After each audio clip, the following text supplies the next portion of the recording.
Okay, here we're going to graph a cosine or sine function. So we got a sine and any transformation. So we're going to identify the amplitude, the period, the vertical shift, the phase shift, and we're going to graph it. So let's go ahead and see what we've got here. Let's pick off the pieces. The amplitude is going to be, you find it here, but it's absolute value of that because it's how far from the baseline or the line it's oscillating about, how far above and below does it go, and it is 2.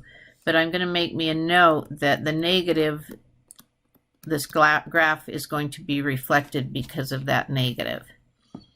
Okay, I'm going to now find the period, and the period for sine or cosine is always 2 pi over what's sitting in front of the x, the coefficient of the x. That's going to go right here. So the period is 2 pi thirds. Now, as I'm looking for the other things, the vertical shift and the phase shift, I'm going to put VS for vertical shift. That would be what's added or subtracted on the end. So the vertical shift is 1. The phase shift, and I generally write that with just a PS for phase shift, there is not one. I'll just put 0 because the phase shift would come from if you had something inside the sine function that was added or subtracted after the x, and we don't have that in this particular one. Okay, now that I've got all the pieces, I'm ready to graph. And what I do is I look here and we want 4 tick marks, and the 4th one is going to be the period. So I do 1, I make them, they're here, but I'm going to make them a little darker, 2, 3, the 4th one is the period. The period was 2 pi thirds. To figure out what the other tick marks are, then half of 2 pi thirds is pi thirds. I'm going to put that, and half of pi thirds is pi sixths. So each tick mark is a pi sixth. If we kept going here, we'd be able to get 2 periods, and maybe I'll do that on this. So after 2 pi thirds, which is like 4 pi sixths, this is 5 pi sixths, and then the next one is 6 pi sixths, which is pi. And then the next one is 7 pi sixths, and the next one is 8 pi sixths, which reduces down to 4 pi thirds, and you can see that's 2 periods, 2 pi thirds and another 2 pi thirds. So this, when I draw this, I'm going to end up drawing 2 periods so we can see this.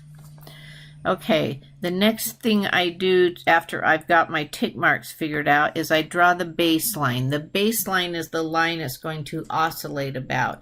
It will be the x-axis unless there's a vertical shift, but there is a vertical shift of up 1, so I'm going to put that on and draw my baseline there. That was a little crooked. I'll see if I can do a little bit better. Okay, so there's my baseline.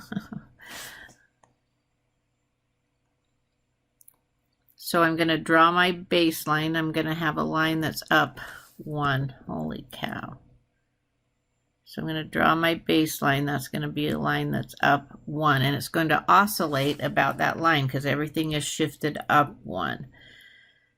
Okay, the next thing I need to figure out is where the sine typically is at 0. And the sine at 0 is typically at 0, but remember everything's shifted up 1, so it's going to be right here. So that's where my graph's going to start.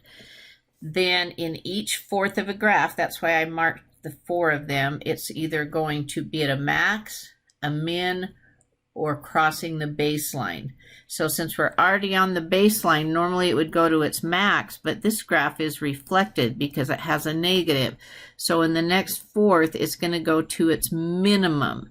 And the amplitude was 2, so I've got to go down 2, and it's going to be right there. So from the baseline, 1, 2, it's at its minimum first because that negative reflected it, and it started down first. In the next fourth, it's going to cross then the baseline. In the next fourth, it's going to be up 2 because its amplitude, it goes as far as 2 away from the baseline.